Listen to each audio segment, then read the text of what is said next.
Hello, everyone. Welcome to SAT Math Question of the Day with Professor Seth Chaiken Professor Emeritus Seth Chaiken at University of Albany, as well as a PhD in math, and his brother Joel Chaiken. I have a PhD in mechanical engineering.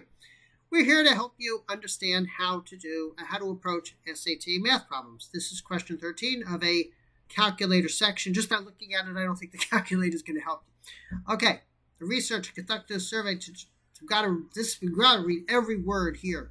A researcher conducted a survey to determine whether people in a certain large town prefer watching sports on television to attending the sporting event. The researcher asked 117 people who visited a local restaurant on a Saturday, and 7 people refused to respond. Which of the following factors makes it least likely that a reliable conclusion can be drawn about the sports watching preferences of all the people in the town? That's important. That all is important. Okay, sample size, population size, the number of people who refused to respond, where the survey was given. Oh no. I hate these questions because there are some answers you can justify. It's just a question of which one is the best answer, not which one is an answer.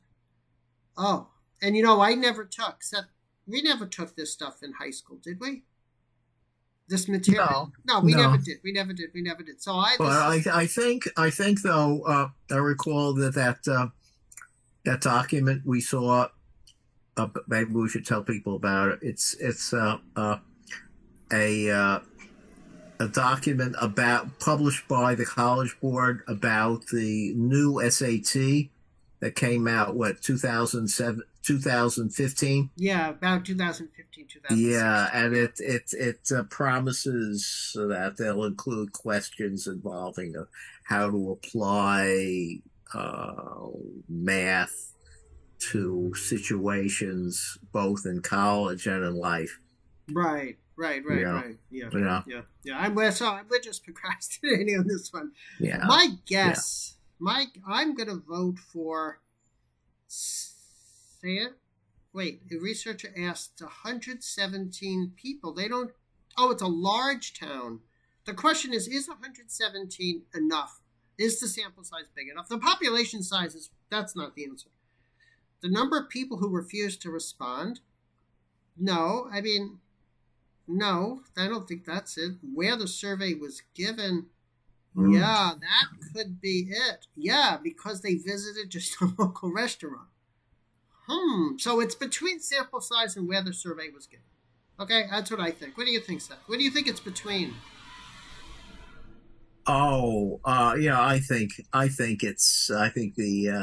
I would vote for D. Where the survey was given, right? You mean it restricts the people who go to restaurants on Saturday. Right. That affects their habits about when they stay in and when they go out. Right. And then this thing, which makes it least likely. Yeah, so the fact that they really go out of their way to mention the restaurant. So I would say I agree with you, Seth. Yeah. I would not bet my life on this. Oh, we don't have the answers. Oh. I guess we're going to have to pause the video. We're going to have to pause the video on this because I don't have the answer. But we really do need to look what the SAT thinks the answer is for this.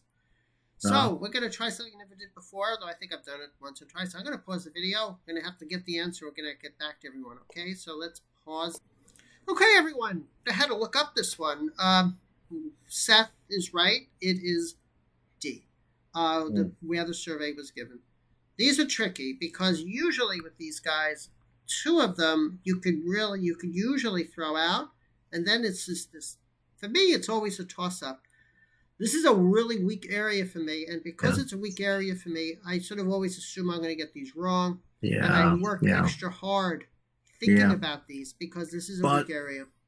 However, sample size and population size are related. They don't tell us the population.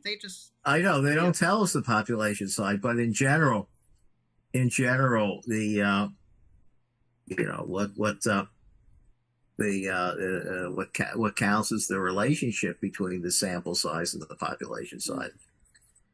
I mean, in this question, they're basically saying which factor really messes up the study the most. Yeah. And it's the fact that they just went to a restaurant on a Saturday that messes up this study the most. Yeah. So when you have topics that you're weak on, don't be at all complacent on these questions and try to practice as many as possible.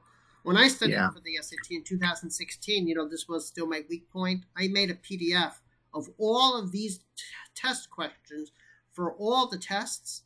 And that way I was able to really, really study and really understand how the SAT asks this type of question. In fact, there was one question. Remember that, Seth, when I was studying for the SAT 2016?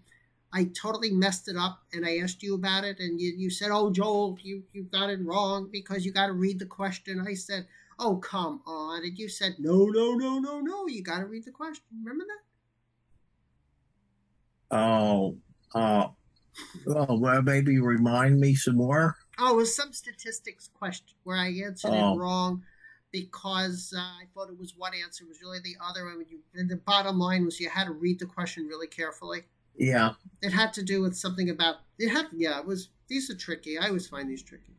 So if you some people are very, very fluent with these questions, and if you are, that's great.